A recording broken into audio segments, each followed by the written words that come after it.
CNN. At least 12 people have been killed in 4 days of demonstrations in Iran, state media reported, in the biggest challenge to the authority of the Tehran regime since mass protests in 2009.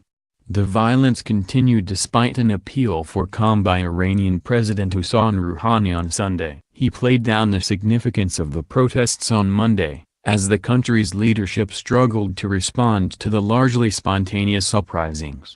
Our great nation has witnessed a number of similar incidents in the past and has comfortably dealt with them. This is nothing, Rouhani said in a meeting with Iranian MPs on Monday. But he acknowledged that Iranians had legitimate concerns and had the right to make legal protests. Sponsor content, uncovering the skill and tradition behind a Japanese artisan. Meet some of Japan's most skilled artisans and discover the years of uncompromising commitment that goes into their craft. Promoted by Japan Airlines. Iran's state broadcaster said 6 people were killed in the small western town of Ta'isarkan on Sunday, according to Agence France Presse, AFP.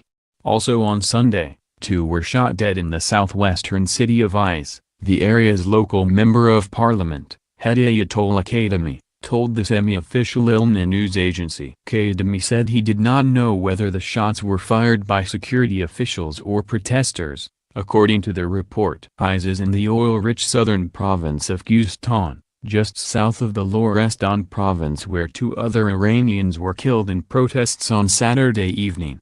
The deputy governor of Lorestan province, Habibullah Khojastapur, denied that security forces had fired any bullets, blaming Takfiri groups and foreign intelligence services for the clashes. Another 2 people were killed Sunday in the city of Doryud after a fire engine was hijacked, the semi-official ISNA news agency reported, citing the local governor.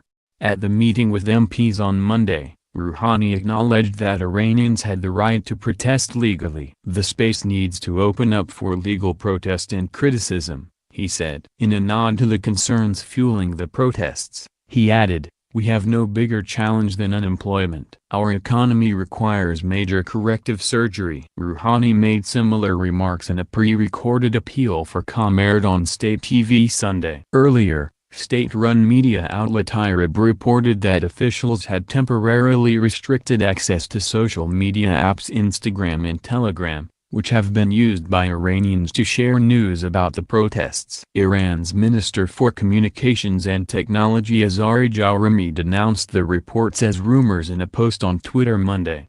Social media has helped galvanize tens of thousands participating in the protests, described as the largest public display of discontent in Iran since the 2009 Green Movement, when people took to the streets to dispute the election of President Mahmoud Ahmadinejad.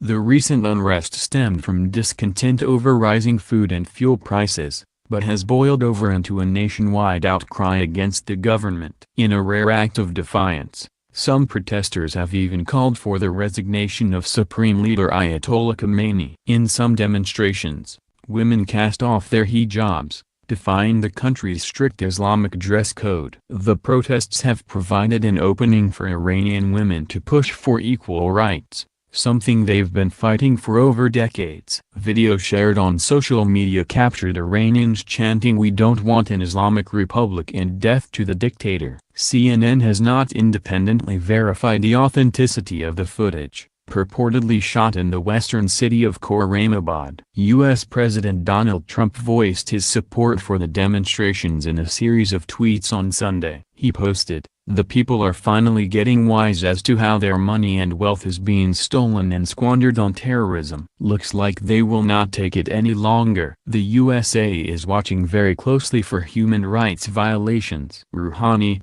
who won re-election in May, said in his speech that Trump had been at the root of many of Iranians' woes, constantly creating problems for people in the country since he entered the White House.